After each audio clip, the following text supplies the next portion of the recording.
Hello, everyone. This is Pastor Rob McPherson from Davison United Methodist Church, and welcome to our first video wrap-ups segment of our study of the revised social principles of the United Methodist Church. We spent our time today talking about how to have courageous or difficult conversations and what are some of the best practices in talking about the things that are important to us, but doing it in a way that is not degrading to others. So I have, along with this, put a couple of links to information, a handout, so that you can look over some of the things that we talked about.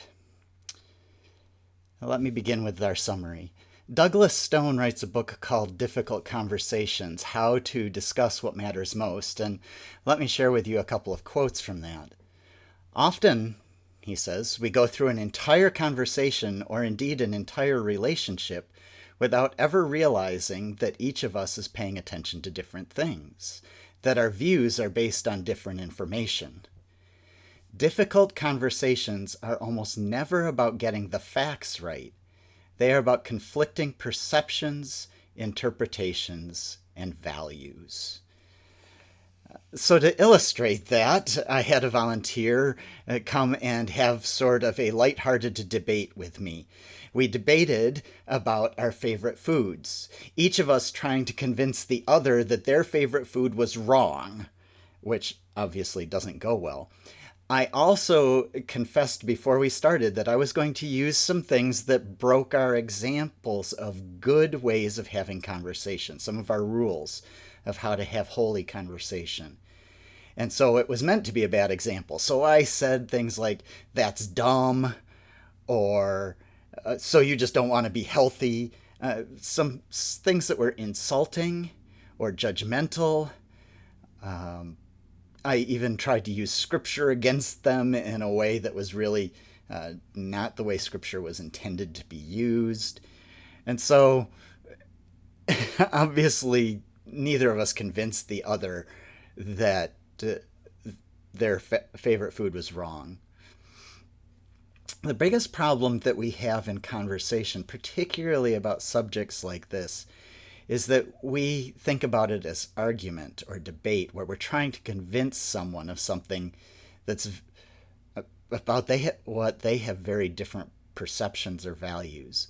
Douglas Stone goes on to say the single most important thing you can do is to shift your internal stance from I understand to help me understand. Everything else follows from that. So remind yourself that you may think you understand what another person feels or what they're going to say, but you probably don't really. So then we spent some time talking about situations and times when we had good conversations, when the conversation felt safe. We didn't have a lot of time to talk about that, but we shared stories of safe conversations. Then we went to another resource that I really like. Comes from a video series called Different Not Divided. And one of their quotes is, one of the primary problems in many of these hard conversations is safety. In order to really engage with each other, we have to create an environment of safety. And safety is about cultivating a culture where we feel a spirit of respect, love, honesty, and connection that allows us to own our own unique story, to share our individual perspectives, to feel free to be exactly who we are and how we are. And it's no easy task. And it's extremely important to never confuse safety with comfort. I love the distinction they make here. Sometimes our desire to belong silences us. We are afraid that if we actually share our truth, we'll no longer belong. To create a deeper sense of true belonging and unity despite our differences, we have to put safety above comfort. There is no way around feeling uncomfortable in difficult conversations. No matter how safe a space or place we create, bringing our differences to the surface will create some measure of discomfort, and it's supposed to. We can never confuse safety with comfort. But there are characteristics and behaviors we can foster that increase the likelihood of having a more healthy conversation. Even if it feels uncomfortable, it can help us to be safer. And that's where the handout talks about unsafe people and safe people, or unsafe communities and safe communities. So look through that list. One of the things that I encourage you to do is add to that list. What are some more characteristics that you would say are characteristics of people who make you feel safe when you're sharing, and people that make you feel unsafe when you're sharing?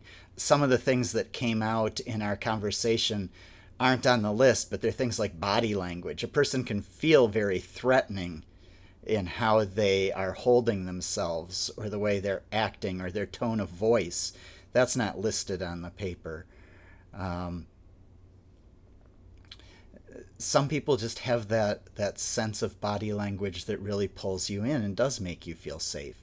So that's an example of something you might add to the list. But think about that list of unsafe people and communities versus safe people and communities. Then we went to another resource. It's on the back of the sheet that I will be attaching to this. And that is 8 Principles of Holy Conferencing, written by a bishop in the United Methodist Church.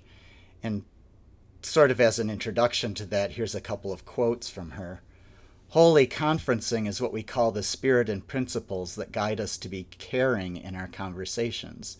That is what makes them holy, based on the premise that how we talk to and about each other is as important as the decisions that we make together. Holy conferencing calls forth deeper spiritual maturity from each of us. That is what helps us to relate to and even love one another in spite of our differences. When we follow the guidelines or principles of holy conferencing, we discover that it is more than just being nice to each other around divisive issues. We find ourselves reaching deep into our souls as we seek to follow the gospel message of loving our neighbors and our enemies, including those who disagree with us, with as much passion and conviction in their viewpoint as we have in ours. And I think there's some really good things in those quotes. This isn't about playing nice or even just being safe. It's about loving each other. It's about that important Christian belief that Jesus commands us to love one another, our neighbors, our enemies, everyone. Even when we're trying to seek the truth and to do what is right, even when we disagree on how to do that, love must be part of the process. The process is as important as the decisions we come to. So look through those 8 principles and see what sounds good to you in there, what might be hard on that list for you. And then we did some time of practice. So we've had all these safe and unsafe things. We decided to just jump into a situation. And we jumped in with a situation where the First Baptist Presbyterian Church had decided to have armed guards on their doors on Sundays to protect the people inside. We decided they had AK-47s. And we're a group from the United Methodist Church, and we're at a restaurant, and we're gossiping about them. But we want to gossip about them in a holy way. I know. But to do that in a healthy way, how would we begin the conversation? So the first step is to talk about our own experiences and our personal stories. So from our own journey, what have we experienced that causes us to have opinions on what that church is doing? We start there. Start with the personal, because we want to allow everyone to have the opportunity to share from their life and from their perspective what's going on. We don't quote scripture yet. That's going to be the next step. But first, we start with a story of, well, when I was growing up, or whatever it is. Okay? After people had discussed that for a while around their tables, we then moved to the what scriptures, what religious traditions, what Christian values influence our ideas and our perspective on this situation at this other church. So what are some ways that we apply some principles to how we feel about it and how we think about it and how we interpret it? And we let people speak on that for a little bit. Again, this was a very short process, but that's where we went. I then explained that each week our goal will be to look at part of the social principles. We've got a link available for you to download them. It's not quite the final draft version. I'm sorry about that, but that hasn't been published yet. But this gives you very, very close to what the final draft was. And each week we're going to be covering a section. And how much of that section it will be, I'm not sure. It depends on how far we get each time. But we'll be looking at next week doing the preface and the preamble, some of the beginning stuff. We're not going to get into any of the specific social principles, but the foundation work, what these are about, what they are, and how they're to be used. So that was our summary for our first week, and I pray that you have a wonderful and blessed day and week.